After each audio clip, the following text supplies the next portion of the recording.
Welcome to this month's show. I'm Jim Flyzik. During today's show, we will discuss progress being made in cloud computing at the Department of Defense. With me today on the show are Gary Blohm, the Director, Army Architecture Integration Center, Chief Information Office; Frank Konieczny, the Chief Technology Officer of the U.S. Air Force; Dave Mihelcic, the Chief Technology Officer of DISA; Louis Tempkin, the VP Technical Director at General Dynamics Information Technology; David O'Barry, Worldwide Strategic Technology, Office of the CTO at the Intel Security Group; and Darren House, the Director of Solutions Management, Avnet Government Solutions, Hitachi Data Systems Federal.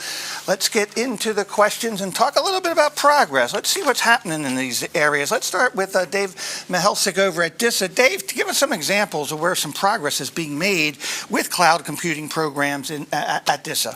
So, not just DISA, but department-wide, great progress. I'd like to highlight a memorandum that was published on 6 November, the DoD Cloud Way Forward. This represents a 45-day study performed by DISA, the National Security Agency, the DoD CIO, with the support of the services and agencies. And essentially what it does is provides a new baseline for how we're going to adopt commercial cloud computing in the Department of Defense.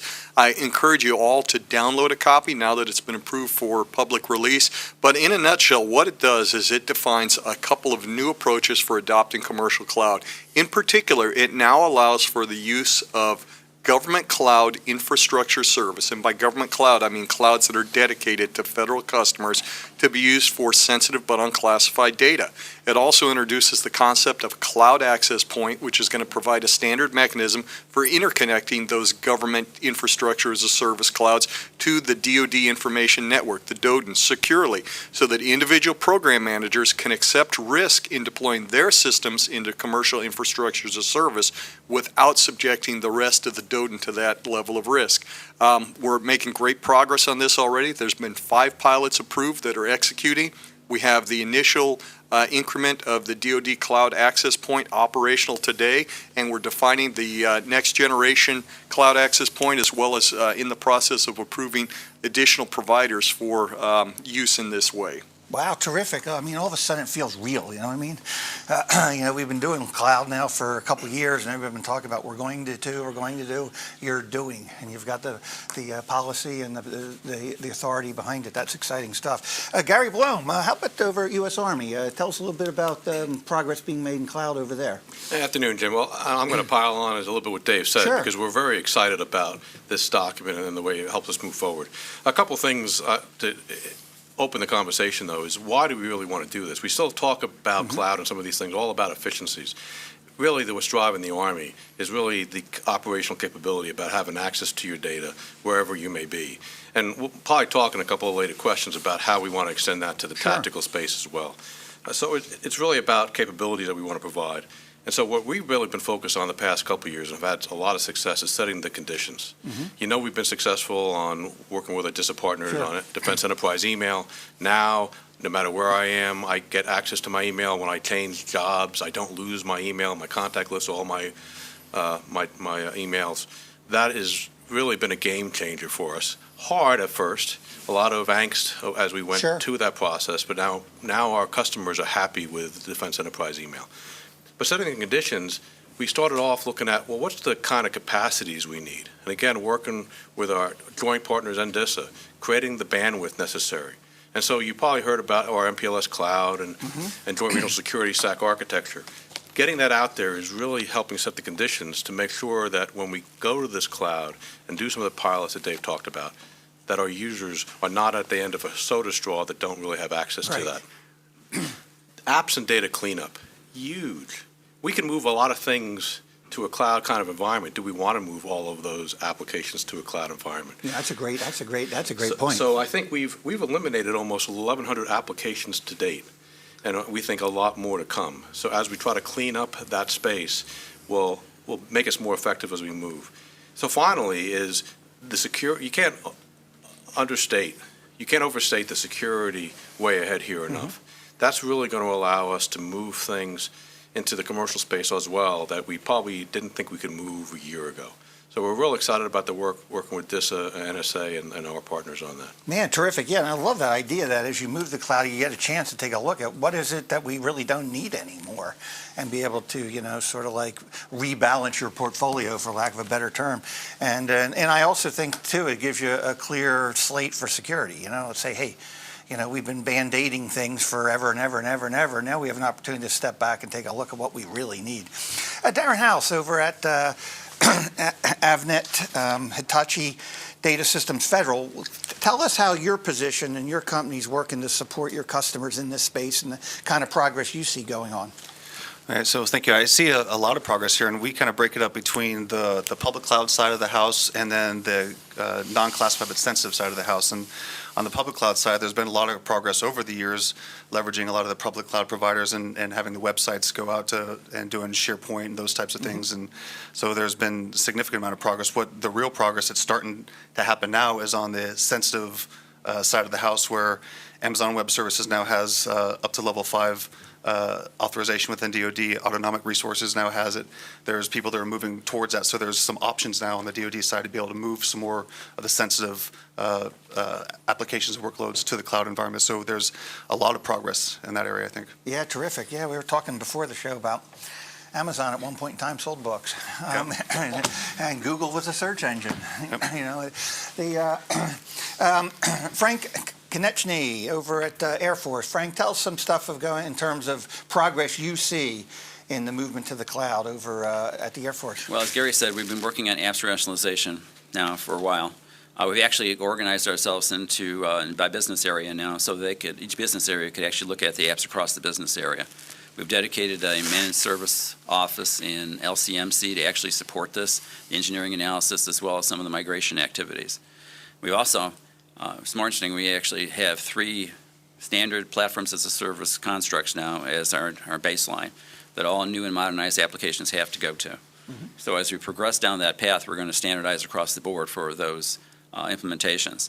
We've also worked in MilCloud. We have 2 apps running in MilCloud right now, and we're putting another one in as a software as a service capability for enterprise level security. We're working on tool developments as well, how to easily move a application into a cloud and how the platform as a service is structured. We're developing recipes that will allow us to easily do that, because I believe we need more automation as we move into the different cloud environments.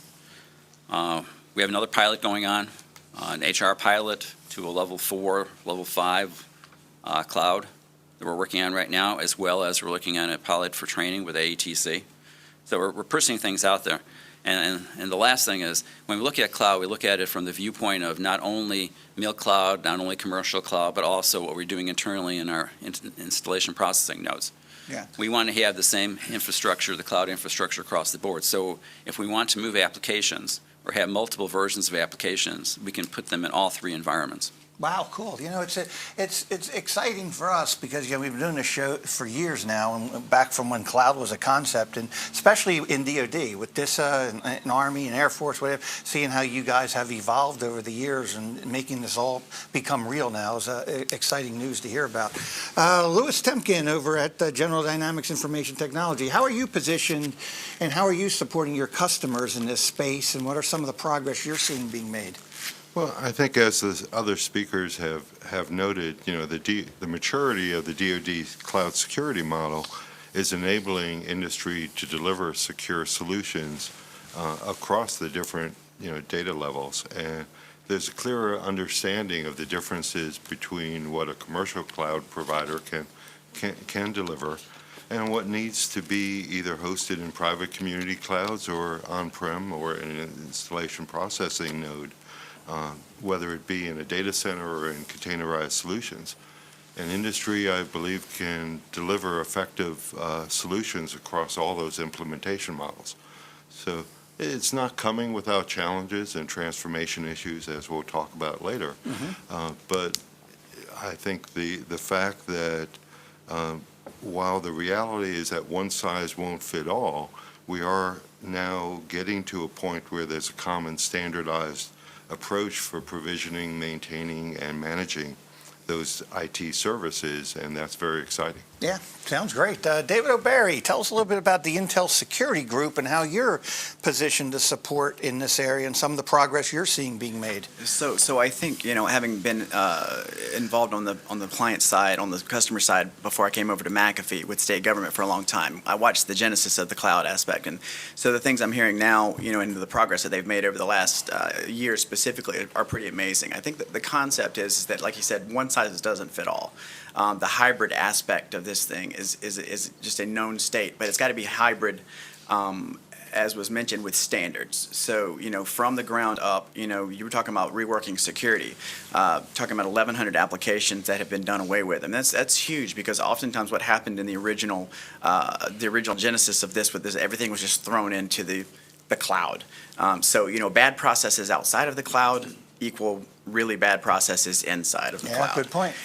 So I think that the interesting aspect for us is that what we're looking for is all the way from hardware all the way up into the to the cloud, the autonomic provisioning, the enhanced visibility, the modularity to be able to actually get visibility into these clouds in an NSX platform with SDN coming, things like that, to be able to actually make changes on the fly to allow you to take actions within cloud environments just like you would have in your own data center. Connectors into the commercial clouds, that give you that type of auto provisioning and things like that of the security in a standard way. Right. Core desktop configuration from the Air Force worked predominantly on was a huge success in my opinion, and I think a lot of those things have to be pulled up into how we do business in the cloud. So doing the block and tackle, standardized, and this is where we're at now. Standardize as much as you can. Not everybody has their own special snowflake, and then secure it foundationally all the way up. Yeah, some great points there. Some great points that we don't want to move things that aren't working very well to another place where they can equally work not very well. I want to be able to make some improvements along the way. And I think you drive a good point. We're moving to a time where we need to be decision-making in real time. So we want to be in an environment where we can move quickly and get decision-making done real quick. Modularity and the scalability aspect. Scalability comes from modularity there. And we don't have to reinvent the wheel, and that's what actually cloud teaches us, just like mainframe did in a lot of ways, only in a much bigger, a much bigger way now. So I think that just don't reinvent the wheel. Yeah, excellent points. Let's talk about priorities now. And we heard about where you are. What are you working on now? What's what's your priority for the upcoming year? Let's start with Frank Konieczny over at Air Force. Frank, what's your priorities for the next year? I mean, where do you see yourself going here? Besides the obvious, modernizing applications and rationalizing them, we're looking at a few other activities with our installation processing node. Basically, we're looking at how could we actually outsource some of this as well, or should we use pods, for instance, as a way of bringing in vendors to actually do some of that work. So as we look at that structure, we're trying to figure out, what is the best way for us to proceed. I mean, we can go GoCo model, we can go other models, and it's a question that, we looked at what the CIA did, and that may be the model to go for, or some other variation of that. But we have to also figure out the costing models associated with that. Because in installation processing node, we are responsible at the base for all the applications that exist there, be it Air Force, Army, Navy, Marine Corps, applications. So we got to figure that out. And we're also looking at how to do storage as a solution. We have lots of storage problems or issues, if you will. We are trying to figure out what is the best way to get large data object storage as a service, per se, so that we don't have to pay all the time for all the storage that we have. We just want to get rid of it. We've heard some stories about some success stories where a couple agencies have gone that way, which we'll pick up maybe afterwards. But Gary Blohm, what do you think? What's high on your list of priorities for next steps here, things you think you need to get done? So, Jim, I already talked about some of the shaping the battlefield to move forward. That work isn't done. As we talked about, we've closed 296 data centers to date. But our data center closure office is really going to change its focus. It's already done so, to focus on the applications and the migrations, to, as David talked about, not moving bad processes over. So a lot of work still in that space. I want to talk about something we call the common operating environment, which is separating the application from some of the hardware. And this happens a lot, especially in our tactical space. And so we have these computing environments from the mobile handheld and the platform basically a computer, a command post, as well as into the cloud. And that work is really going to help set us forward. And our acquisition folks and Assistant Secretary of the Army for Acquisition, Logistics, and Training is really leading that area for us. As far as one of our big pushes and priorities is unified capabilities. It's really important for us that we provide the same voice, video, chat, and presence capabilities across all our user base. And right now you have pockets of that throughout the Army. So that's something we're working with our acquisition partners to do, and we're looking to do it as a service capability. So we're working very closely with DISA. We're looking at our partners to see if we can do this in a joint fashion. And of course, Program Executive Officer, Enterprise Information Systems, of how we move forward on that. So you're going to see a lot of work on that. We've already had a couple of industry days, and we're really trying to make sure we get our RFP right, our request for proposal right on that. Yeah, that's interesting because I know there's been a lot of movement towards pretty much just about everything as a service. I mean, that's been clearly a trend. And you mentioned getting the procurement and the RFP right, because I think it's a challenge for the acquisition side of the house, too, to learn how to do things as a service, which is a little bit different than ways things have been done in the past. Dave Mihelcic over DISA, what's on your list of priorities for the, next? What happens next? So DISA has a list of mission-based priorities that include mobility, implementing the joint information environment, UC or unified communications, cybersecurity, but I'm going to go off script. Our top three priorities, and not just for me, but for everybody at this table, are going to be automation, automation, and automation. And I think Dave hit on that already. If we take what we've been doing in the old physical world and merely translate that to the cloud or virtual world, we're paving the cow path. So we're taking what used to take days or weeks, the provisioning of the servers, and we're taking that down to minutes. But there's another piece of it, what it takes to build the systems, what it takes to build the software, what it takes to test, what it takes to validate the security, to provision that onto the systems, to patch it consistently. And that used to take months. And we've got to reduce that down to minutes or well. So wow. my top three priorities are looking at how we automate the legacy processes, how we try to inherit as much as possible from standards-based implementations. I was recently had the opportunity to meet with the CIO of a major, probably a Fortune 50 based IT systems provider, one of our strategic providers in the DoD. And I asked the CIO, I said, how do you determine what your standard OS configuration is going to be for your internal IT? And her response was simple. She said, whatever it is, if you can't automate it, it's not the standard. So moving forward, everything's got to be automated. Wow, very good point. Excellent answer there. And some great points. I can't write the notes down as fast. I want to hear from our industry guest on this too, but first we're going to take a very short break. You're listening to the Federal Executive Forum on Federal News Radio, 1500 AM.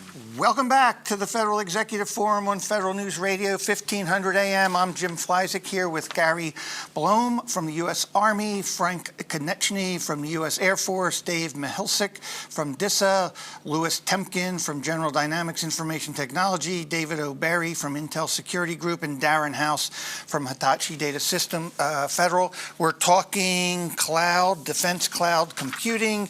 We were talking about some of priorities for the year. Let's talk to our industry guest. Let's start with David O'Barry.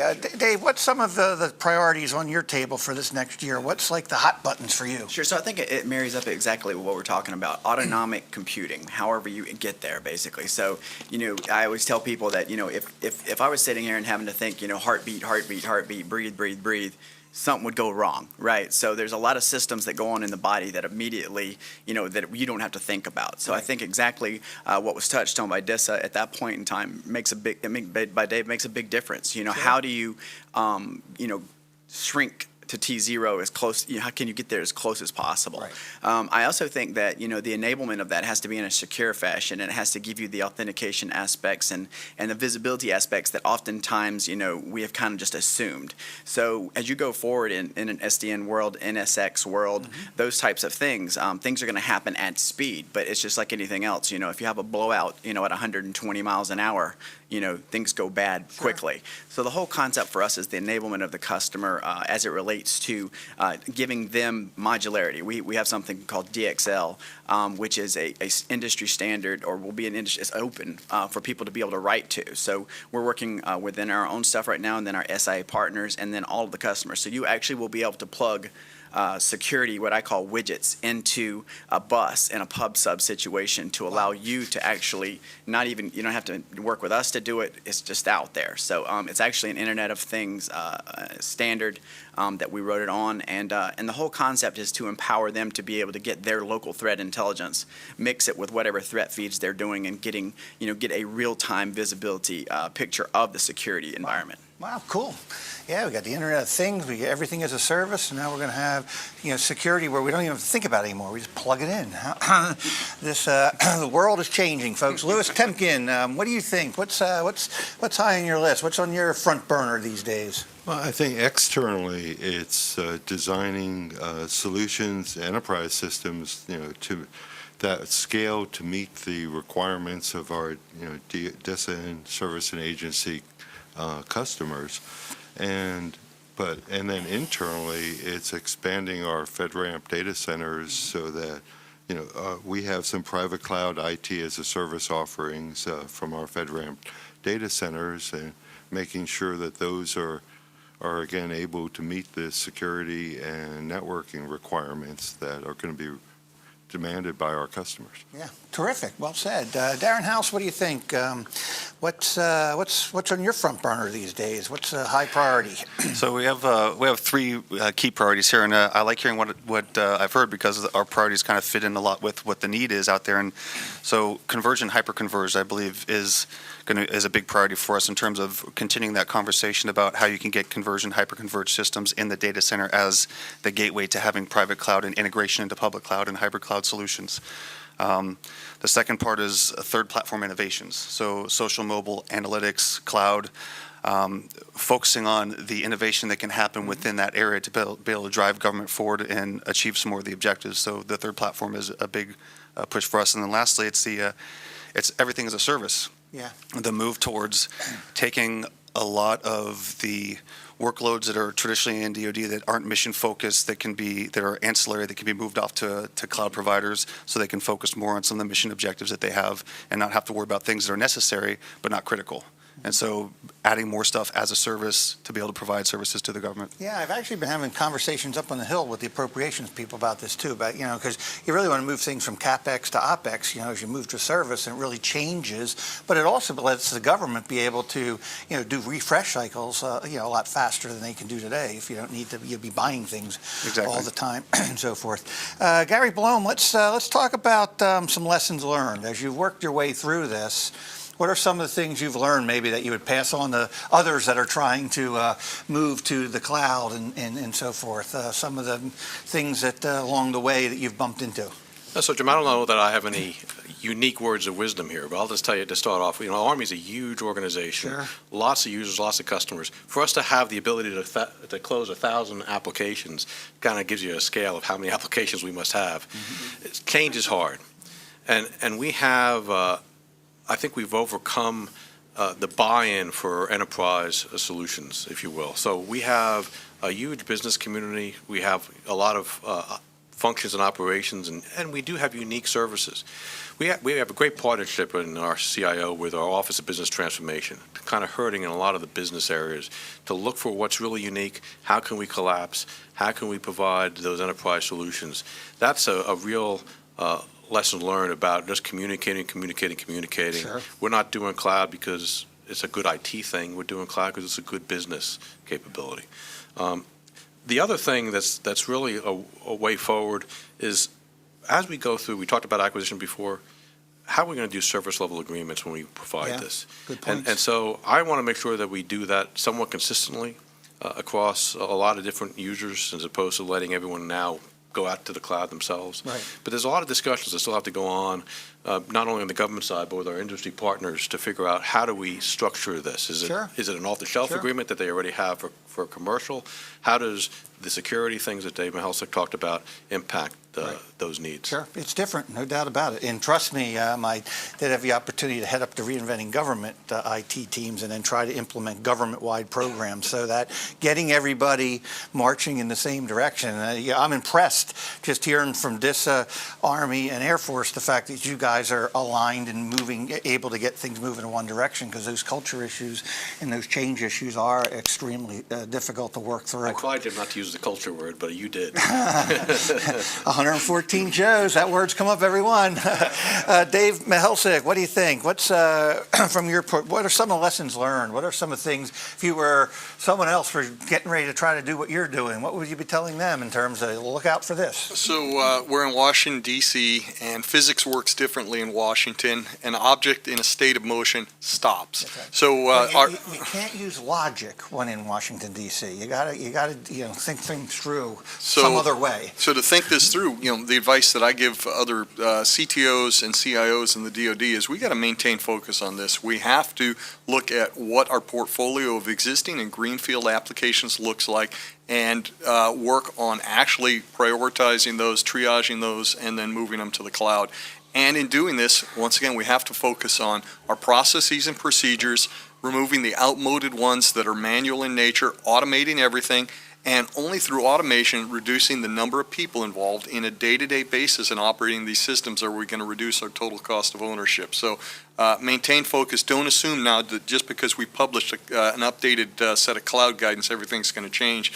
And to focus on reducing the processes and procedures barriers and automating everything so we can get savings. Yeah, no, I understand that too. You can't just publish something and say, oh boy, we did it. And then you actually have to do it based on what you published. And that's what Gary's going to do. Yeah, I know. And sometimes in the government, you sign a contract, everybody has a big party. Oh boy, we have the contract. Hey, you know what? We have to implement that now. I mean, there's work to do. Yeah, now the hard part. Right. Frank Konieczny, how about what are some of the lessons learned? What are some of the things you'd pass on to others and that you've learned working your way through this process? What we learned from Hill Air Force Base, who's been doing cloud provisioning for the last 4 years now, is that you really need to have standard platform as a service capabilities across the board. Because the main cost is really in the labor that's involved in the administration of the thing. It's not actually the processing environment itself. Also the licensing. As soon as you have a standard platform as a service, you can get better licensing across the board. Enterprise level licensing decreases the cost.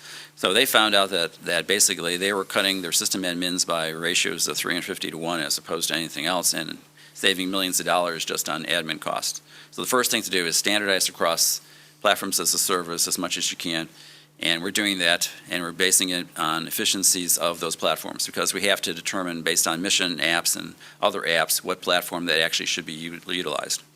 Second is get your contract language straight. I mean, we talked about that peripherally, but there's lots of ways of thinking about this. We've worked with, we have a particular lawyer who's worked across all of DoD and the federal space to work on contract clauses, which we work with DISA on. And so we're trying to get the contract clause straight, and we just negotiated one of our pilot contracts just yesterday, or day before yesterday, Monday, and it took forever for her to go through everything to get everything done. I bet. And it's happening, but it takes a while. And so, especially when you get to the C&DSP cyber-related activities when you go to a commercial cloud, because you have to send information back to your C&DSP. And the question is, what information do you want to send back, or do you want to just get access to the logs that are sitting in the cloud? So we're working through all those. And lastly, I guess, funding. DoD and the government is not really funded well to support software as a service or any kind of service activity whatsoever. And so we've been talking about how really there should be a way of making this as a commodity. But we haven't done that yet. Right. And we're trying to figure out what contracting language would actually support doing that, because simple websites are easy enough. Right. I mean, we can monthly forecast, their utilization. When we get to real applications that have immediate needs based on contingency operations out there that's going to strain the system and the cloud provider, there has to be a way of recovering from that, because at the end of the year, if we run out of money that's been allocated, they have to stop. Yeah, right. That's not going to work for us. Yeah, I think there's a whole, the whole big government machine needs to reorient to around this as a service kinds of model and everything else, which includes the appropriations processes, which are, are set in their ways, and things are, and how monies get moved from one object class to another and so forth, creates a lot of challenges. But, those challenges have to be met if we're going to progress and continue the evolution the way we're going today. Darren House, how about over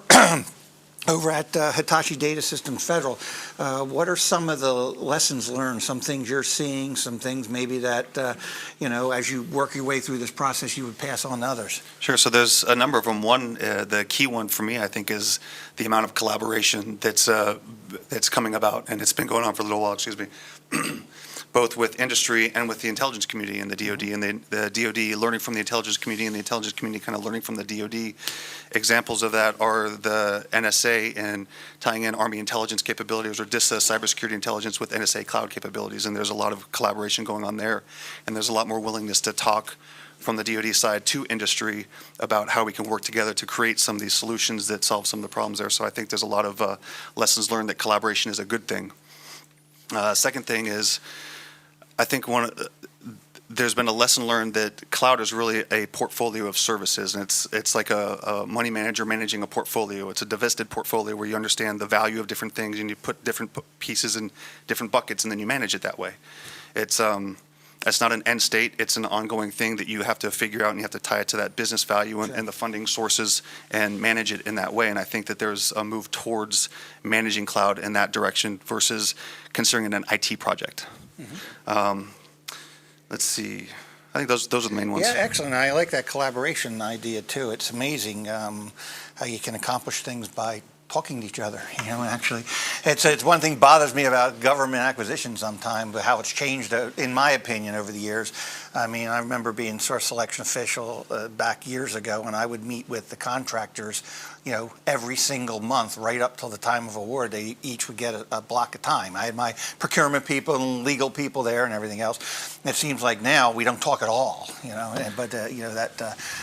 comment? Sorry, and I have one more thing, because I recall reading an article that had my neighbor over here talking about security in the cloud and doing sensitive data, and one of the things that they've been doing is doing pilots in the cloud and testing the security of the pilots of sensitive data to try and figure out what works and what doesn't work. And I think that's another example of some of the lessons learned that they're doing that is really helping drive forward the move to cloud on sensitive side. Absolutely. Let's give it a shot. Let's walk before we run. Makes sense. Louis Tempkin, what do you think are some of the lessons learned you're seeing, things pass on, the experiences you're coming up on maybe? I can mention a couple. I think first, when delivering DoD enterprise services from the cloud, it's critical that you have the understanding of the customer's security needs and the ability to design to an enterprise scale, particularly when you're talking about the Department of Defense, while still understanding the technical requirements of the application, such as latency that may impact where geographically things can be hosted. A second is probably the use of commercial cloud services. Often your ability to customize those commercial offerings are constrained, which may or may not meet the mission requirements. So it's important, we believe, that the real cost savings for DoD are through implementation of infrastructure as a service clouds, where multiple applications can be run on top of those platforms, delivering the cost efficiencies, delivering the improved access, particularly to mobile users and devices, while at the same time ensuring that the cost efficiencies are delivered on the scale that's required. Yeah, we're going to talk about benefits here in a minute, but that cost obviously is sort of a given. I mean, one would think we're moving in that direction because we hope to save some money with the process, but we'll get to that in a minute. But David O'Barry, how about lessons learned? What are some of the things you're seeing happening out there that maybe were a surprise to you, or maybe you'd pass on to others? I think that, it's fantastic stuff, riffing off of the collaboration aspect as well. I think that what standards are no longer nice to haves. okay? They're required. Because standards are required for modularity. Modularity is required for scalability, okay? So without the standards that exist, and pushing those forward, you can't achieve the modularity that gives you the scalability. So the visibility then goes down, and you're in the same situation now that you were before when you were throwing things into the cloud. If you look at like the Internet of Things, let's just talk about that real quick. The numbers, like 2 to 3% of the data that is on the internet right now is generated by the Internet of Things. By 2020, 40% of all data will be generated by the Internet of Things. Wow. I mean, so if you take regular data growth between now and 2020, and you now say 40% of that is generated by something that's only generating 2 to 3% right now, we have the security connected platform. And why is that? Because standardization of security, as deep as it can go in that situation, matters a great deal. And just like, we're talking about the collaboration aspect, many hands make short work. Open aspects, standard aspects, many eyes make good work.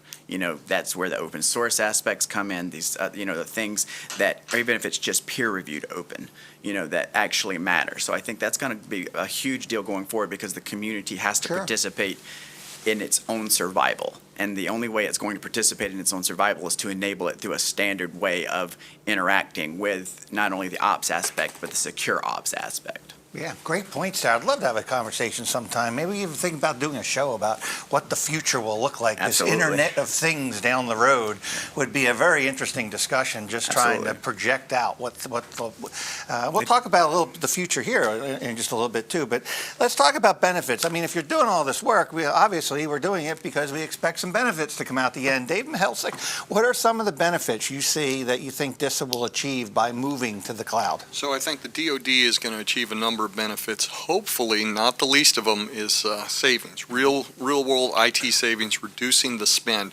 But perhaps just as important is an increase in agility, the fact that we can react quickly to changing operational requirements, that we can get software developed and fielded more quickly, that we can acquire new capabilities more quickly, that as security threats emerge, we can react to those. And these are benefits of the cloud that I don't think most people realize are really first-order benefits. We're exploring continuous integration and continuous deployment, where software, every time it's written, it's automatically compiled, tested, and potentially pushed to the cloud. And many of the most successful IT providers in the commercial world are doing this today. Netflix, I'm a big Netflix user at home, and one of the reasons that I admire them from an IT point of view is they've adopted this model of continuous integration, continuous deployment, and DevOps. So anytime a developer checks in their code, it's compiled, it's tested, and if it meets all the quality and conformance controls, it's pushed to the operational network. It scales. If a fault is detected, they remove it and they go back to the older version. So they're able to leverage cloud economics in ways that we really can't yet in the DoD from a security point of view. So let's say I have a system that's penetrated. Using the cloud and the ability to stand up new images on demand or pristine images, I can basically bring a gold image back up online. I can patch the security problem that I was seeing, and then I can take that compromised image and pull it offline and do forensics in non-real time to find out what happened. So there are huge benefits here that we're going to be able to exploit going forward. Yeah, tremendous. I like the Netflix analogy too. I think some very good points there. And we'll continue the discussion a little bit more about benefits, but we need to take another short break here.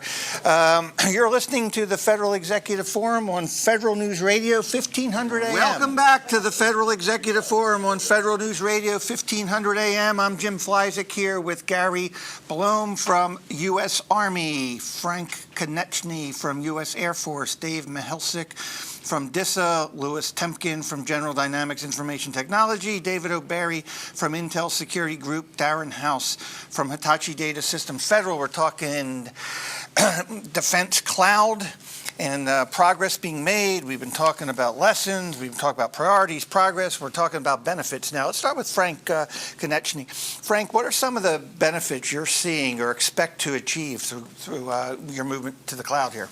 Well, one of the first benefits that you probably don't realize is that we're going to have airmen actually doing mission work as opposed to doing system administration work. Okay. And with the increased population that we have of airmen, the decreases in the budget and the and everybody across the board, we actually need those people to actually do the work that they're supposed to be doing. And so one of the main benefits is to get them back on the job where they're supposed to be instead of doing the system admin work. Now, as already Dave mentioned, we expect a lot of efficiencies from the cloud. Some of those are involving security because it'd be easier to patch all those applications as they come across the board. It'd be easier to actually move applications around. Because one of the tenets that we have is that if some application goes bad, it's not necessarily that we want to keep it at the same data center. We may want to move it to another data center. Sure. And bring up that other data center quickly. This will happen in a lot of cases when we have a particular data center gets compromised. We have to be able to coop immediately to another place. And so we're talking about that as well as one of the benefits. The other benefit I think is going to happen is that we're going to be able to keep up to speed with technology. As the cloud provider upgrades to faster processor, more capabilities, software-defined networking, make it easier, we will reap the benefits of their upgrading. Yeah, I like that. Once you have the environment set, then as these innovations take place, you're in a position to implement much faster.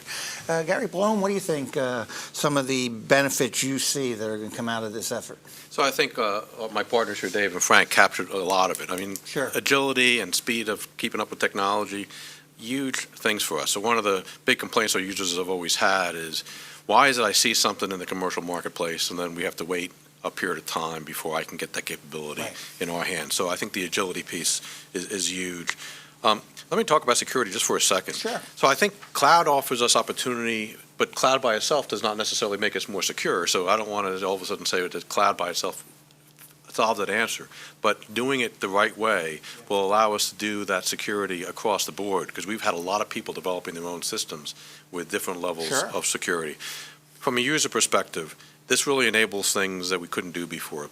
Training, live virtual constructor training back at home station, from wherever you are for our reservists and our guard populations is huge. The ability now to access your pay when deployed, those kind of capabilities will really be a big deal for our user population. We've taken the first step there with our identity being as part of the Defense Enterprise Email Initiative. Yeah, I think that identity issue is a big one. And it is true, sometimes things I get frustrated about when talking to colleagues in the private sector are how quickly they can move things and innovate and get new technologies deployed, and the government just takes so long. Hopefully, as we move more towards these new environments, it'll allow for innovation to happen a lot faster in government, too.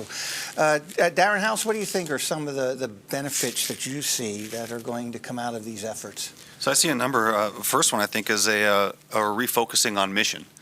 And I think as we move a lot of the ancillary report duties, like Frank was talking about, the airmen actually doing mission work instead of doing administrative work, that can get moved to the cloud, and they can be a refocus on mission, so mission becomes better. I think reduction in costs, like everybody was talking about, but reduction in costs in terms of as you move more things to the cloud, what's left is the legacy apps that you can't move. The things are costing 78% of operations and maintenance costs to maintain. There can be more of a focus of figuring out how to get those things to cloud or modernizing those to reduce those operations and maintenance costs. And the third one is the innovation piece. I think the cloud is a breeding ground and an aggregator of innovative ways of doing things. And I think that as the DoD moves more towards cloud, they'll be able to be faster in their adoption of innovation and new ways of doing things. Yeah, well said. Louis Tempkin, what do you think? What are some of the benefits you see coming out of this effort?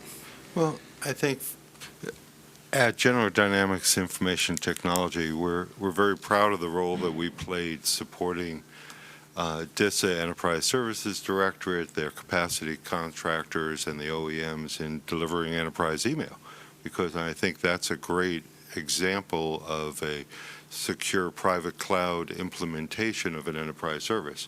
And I think as we move to the future, we're going to continue to see more and more of these enterprise services, and the end result will be an integrated DoD network where systems can be deployed on an infrastructure as a service environment appropriate to the needs and the mission needs and the security of the organization, and where applications are not designed to run on a particular cloud hosting environment or VM.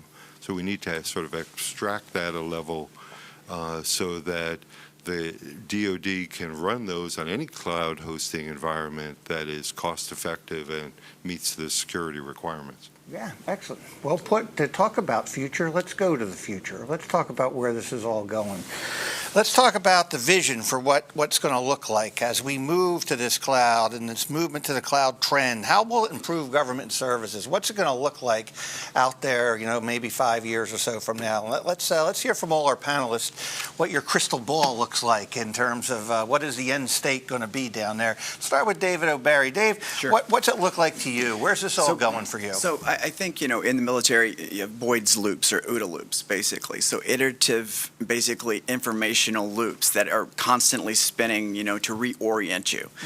So I think as you combine the cloud aspect and then SDN, which is part of the cloud, and then the dynamic storage aspect, what you'll have is basically almost self-healing networks going forward. So what you'll have is, let's say that you have something that you're not sure is a problem.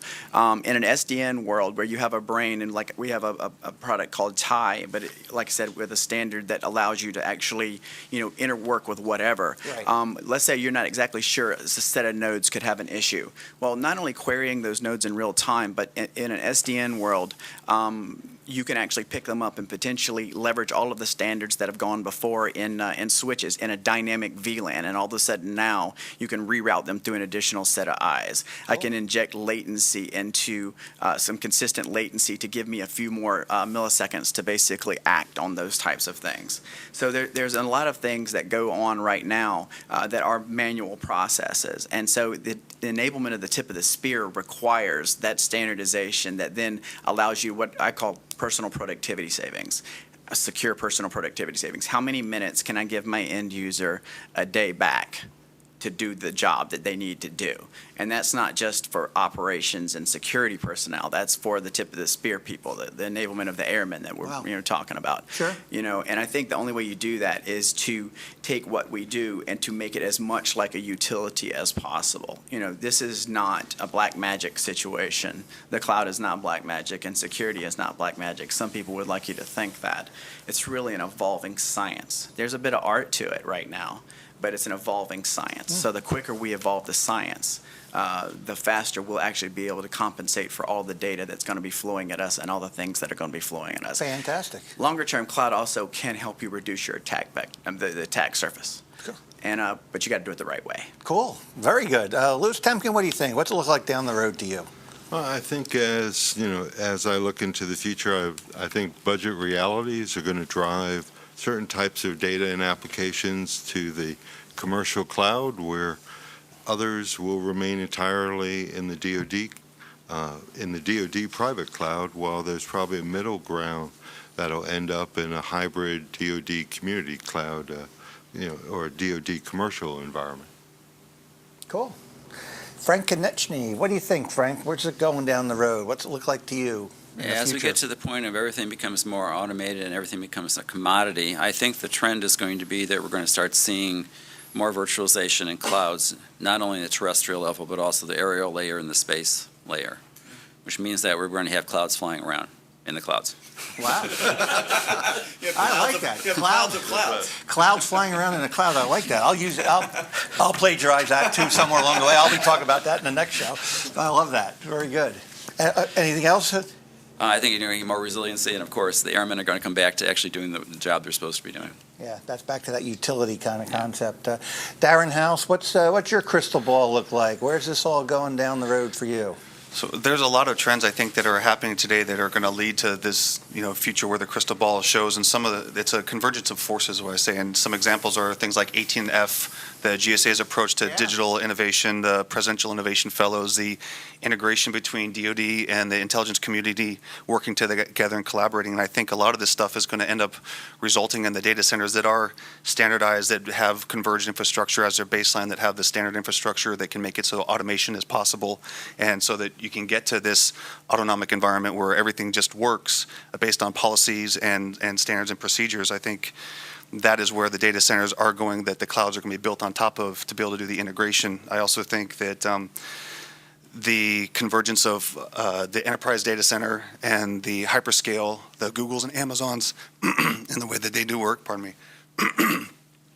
this is going to have a huge impact on the future of the data center, the future of the DoD, in terms of taking the best practices from the enterprise and then taking what the Googles of the world have learned about hyperscale, massively distributed networks and systems and putting them together to be able to make it so that they can be much more agile. And I think that that's the future of cloud in the DoD. Yeah, excellent, excellent. I mean, I'm curious about, we'll see how this 18F program works. You brought it up for the first time, because I did have some meetings over at GSA with that. I think it is an effort to try to get some more innovation into government. Gary Blohm, what's it look like for you, Gary, down the road? Where's this all going? So I don't have any cloud moving within the cloud analogy to give, unfortunately, but let's look at it from two perspectives. To me, we talk about from the user perspective, it's really getting towards trying to simplify his or her life as much as possible. You know, data accessibility, wherever they may be, whether they be an operating force or generating force. And how do we tie that and simplify that world and data accessibility? And that ties to our priority of unified capabilities and what have you, so we can enable them to do the jobs they're supposed to be doing, right, Frank? So that's one, to me, that should be our vision. That should be driving our vision, is what's the user experience. Second, you know, there's a lot of discussion, you know, how many data centers are we going to have, and where do we put this in technology, and there's certainly a lot of work that has to be done on standardizations, and it's a great opportunity for us to actually do better in that space than we've done in the past, because we've talked about standardization for forever. How do we deliver? So really, when we have discussions on the joint information environment, so much of the discussions sometimes focus on technology. It's really about ConOps and how are we going to work together? Who does what to whom? How can I leverage what DISA is doing, or maybe even the Air Force is doing, or the other services, so I can free up people to do other things? Mm-hmm. Yeah, excellent, excellent. Back to that collaboration issue. Dave Mihelcic, Dave, what's this look like? Where's this all going for you? What's it look like down the road? So sadly, my esteemed colleagues haven't left me much to comment on, but I'll give you a couple of things. Number one, cloud computing is going to do for computing, for information, what IP did for communications. It's going to take all the problems off the table. 20 years ago, we had debates, IP ATM, synchronous TDM, whether or not telephony could run over IP. We don't have any of those debates anymore. Everything is IP, and IP runs over everything. So cloud is going to do the same. It's going to take all of these debates off the table. So the second thing I'd like to offer, and Gary tried to steal my thunder a little bit, but not completely, it's going to be mobile. This is going to all tie into the mobile consumer, the mobile warfighter in our case. Every warfighter in the DoD, they really don't care about IT. They really don't care about cloud computing. They want the information and services they need at their fingertips to get their mission done, whatever that mission is and wherever they happen to be in the world. So we have programs to deliver sensitive unclassified as well as classified mobile capabilities to the end end user, to the warfighter. And really the key going forward is how do we deliver innovative services from the cloud so that those warfighters can access that data and those services to get their job done. And every one of those warfighters is going to be a sensor as well. You talk about the Internet of Things. Every soldier, sailor, airman, and Marine may have thousands of things that they're going to contribute back to the cloud on a moment-by-moment basis, whether it be biometrics or telemetry information off a gun site. Yeah, Their own micro clouds. Absolutely, and you're exactly right. And when this next generation comes up into the workforce, their expectations of how things are going to work are going to be dramatically different than the expectations we had when we entered the workforce. Well, this was a great show, a lot of great content, and as always, I try to do my best to try to do some summaries here of what we heard before we wrap up here. We talked about progress. What came across to me right out of the box is it's real now. I mean, we've been talking cloud for years, but we're real now. I mean, we're doing it now. It's actually happening now. We're looking at things to do in the commercial world. We're looking at hybrid clouds. We're looking at the fact that in the future we'll have private, public, hybrids, and so forth. What also came across for me in progress that I thought was an interesting concept is a way to get rid of stuff. It's an opportunity to things that we don't no longer need. We moved over to priorities, and from priorities looked at modernization, of course, need to modernize things, but we also focused on the battlefield and the actual customer out there, as opposed to the priority being the IT, the priority being the needs of those out there that are going to be using the IT. We talked about common operating environments in that vein, as well as mobility and automating of legacy processes. We heard automate, all these legacy processes that we've had in the past. A lot of lessons learned out there. Change is hard. This is change. We're doing something different. I brought up the culture word, you're right, but it is different, and figuring out what are you going to do at the enterprise level versus what do you do at the individual level, what do you do at the DISA level versus the individual component levels and so forth are tough issues. I heard over and over again on the lessons learned standards. The more we can move to standards and standardize, the easier it will be for things like licensing. It'll be easier to work it. Contract language is going to be a challenge, in terms of that. And we did hear collaboration and security being two important concepts that need to be addressed. Benefits, the obvious one is the savings, but the other ones I heard were agility, flexibility, refocus on mission. Refocus the whole effort towards what is the mission, as well as opportunities to get more innovative and creative ideas into the environment quickly. Future, we talked about self-healing networks. We talked about a utility model to where the day will come where our customers won't have to worry about the IT. It will just be there for whatever requirement they have. With that, I've got to switch and do some thanks here. First, thanks go to our panelists for taking time from your busy schedules to be here and share your knowledge with us. I view this as a major knowledge-sharing event. Thanks for keeping me smart with all your ideas and keeping our listeners out there with the new information. Thanks to our sponsors, of course, without which we don't have a show. And thanks to all the good people here at Federal News Radio that do such a fantastic job hosting us each month. And finally, and most importantly, thanks to our listening audience out there that tune in and listen to our show. You've been listening to the Federal Executive Forum on Federal News Radio, 1500 AM.